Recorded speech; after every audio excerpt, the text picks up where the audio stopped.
سلام. امروز که از 18مین سالگرد عروسی ماست. Liebe, heute ist unsere 18. Hochzeitstag. Darum habe ich eine Überraschung, ein neues Auto von meiner Frau gekauft. Ich habe eine große Surprise bei meiner Frau. یک سورپرایز دارم برای خانمم. یک اوتوی نو برش خریدم برای 18مین سالگرد عروسی. من از خبر نداره.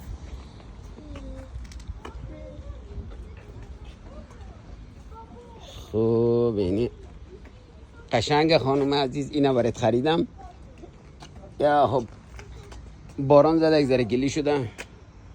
ماشین مرسی. ماشین زنانه بهتر بود برای میگفتی؟ قبول داری؟ خوبه؟ ماشین زنانه است دیگه، کوچولو قشنگ جمع جور. خوش نامد؟ خب حالا که خوش نامد بذار برات بیشتر تو رو سورپرایز کنم. ماشینی که برات خریدم اونجاست.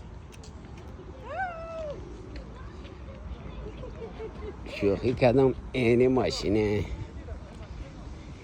BMW X7.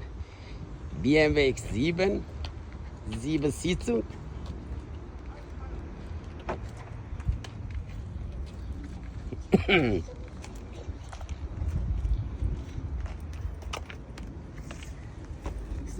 سه مدل 2025 X7.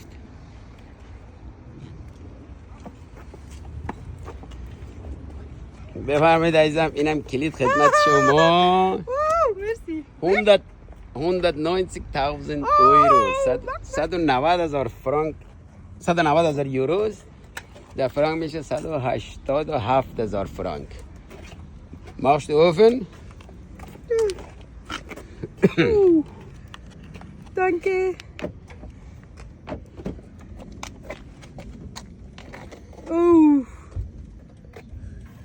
واو چیکار خوشگل. 7 نفره. آره. Das kostet قیمتش 190,000 یورو است. 187,000 فرانک. Kostet 190,000 euro.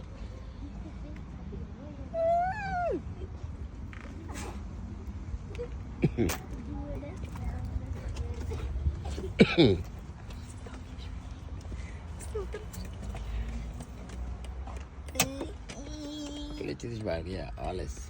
سیگار. ماتش. یه جا خوشگلن بابا. اینجا باز میشه. تو که اتوماتیک